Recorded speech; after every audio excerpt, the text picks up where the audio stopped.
Donc les Chinois ont enfoncé le clou. Les Chinois ont été également montré un peu leur état d'esprit et leur humeur lors de la rencontre. Il n'y en a pas eu 50, il y en a eu une où conjointement Emmanuel Macron et von der Leyen avaient prévu de rencontrer le président Xi Jinping. La photo a fait le tour du monde, en tout cas le tour de l'Europe et le tour des médias français. On a vu donc le président Xi Jinping qui était derrière lui. Il y avait toute une espèce de tribune avec des aides, des collaborateurs à lui qui étaient derrière son dos.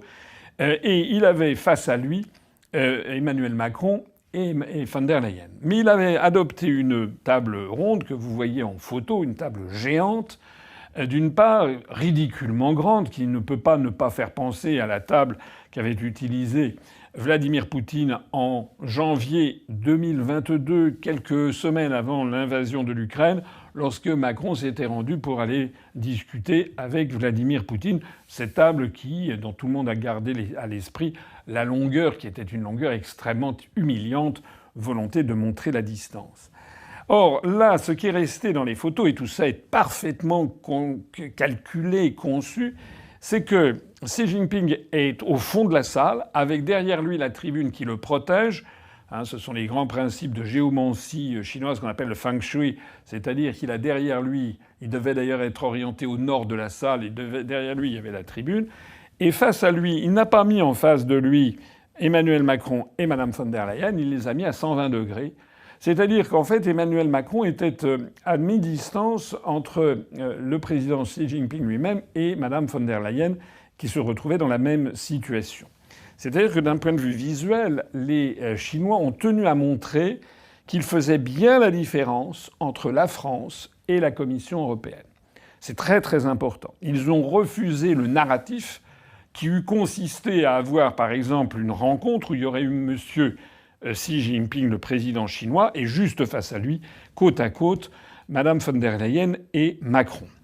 Comme à l'évidence, cette rencontre n'était pas du goût des Chinois, qui n'ont certainement pas apprécié que Macron se rende en compagnie de Madame von der Leyen, eh bien, ils l'ont fait sentir. J'ai eu l'occasion de faire un tweet sur le sujet, pour montrer notamment qu'ils avaient délibérément mis une table non seulement extrêmement grande, mais recouverte d'une espèce de tissu un petit peu extensible qui englobait les pieds, de telle sorte que l'on ne pouvait pas, du moins du côté de M. Macron et du côté de Mme von der Leyen, on ne pouvait pas glisser les jambes en dessous.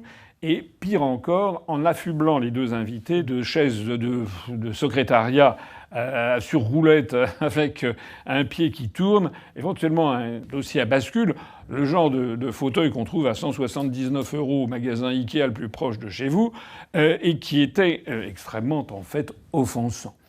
J'ai eu quand même une habitude des rencontres avec des chefs d'État et de gouvernement. Quand j'étais au cabinet du ministre des Affaires étrangères, on ne met jamais, au grand jamais, un chef d'État sur un fauteuil de cette nature, sur un fauteuil à roulette qui peut à tout moment, il suffit de faire un geste un peu déplacé, le fauteuil se déplace, ou alors éventuellement de se mettre en arrière et d'un seul coup basculer. C'est extrêmement humiliant. Donc il y a eu une volonté de la part du gouvernement chinois de maltraiter Macron à cet égard, mais au moment seulement où il était avec Madame von der Leyen, qui était également maltraitée de la même façon. Ça, c'est vraiment important à comprendre. Je l'ai compris en examinant de plus près ce voyage, parce qu'il y a eu les deux temps de ce déplacement, et les Chinois ont bien tenu à faire la différence. D'ailleurs, ils l'ont fait d'autant plus que Macron s'est en fait très mal comporté, puisqu'il avait mis sur la table, d'abord il avait une chaise qui était trop basse, donc il était comme un écolier, il avait l'air absolument ridicule. C'était voulu par le protocole chinois, même si ça n'a jamais été dit, bien sûr, et qu'ils protesteraient de leur bonne foi. Mais bon, je connais la musique, c'était voulu.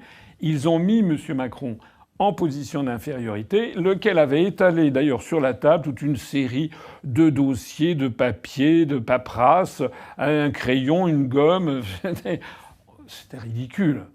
Moi, j'ai quand même accompagné François Mitterrand en Corée, au Kazakhstan, Édouard Balladur en Arabie Saoudite, Jacques Chirac en Chine, au Japon, dans toute l'Asie du Sud-Est et dans toute l'Amérique latine, sans compter Monsieur de Charette, ministre des Affaires étrangères, que j'ai accompagné dans de très nombreux pays du monde. Jamais, au grand jamais, un chef d'État, un Premier ministre et même un ministre des Affaires étrangères n'a devant lui de papier. Normalement, un chef d'État, lorsqu'il parle à un autre chef d'État, eh bien, il a des collaborateurs qui sont là pour prendre des notes, ce que les Américains appellent les note takers. C'était d'ailleurs mon rôle. Moi, je prenais en note tout ce qui se disait. J'avais auparavant parlé soit avec le chef de l'État Mitterrand ou Chirac, soit avec mon ministre pour leur dire l'état du dossier, ce que je leur conseillais de dire. Mais il n'avait pas. Ça a un côté qui ça ne va pas. Voilà, on ne peut pas présenter un chef d'État ou un ministre des Affaires étrangères comme s'il avait besoin de chercher des notes. D'ailleurs, de l'autre côté, il n'y a jamais non plus de notes. Ça a un petit côté très scolaire, en fait assez misérable.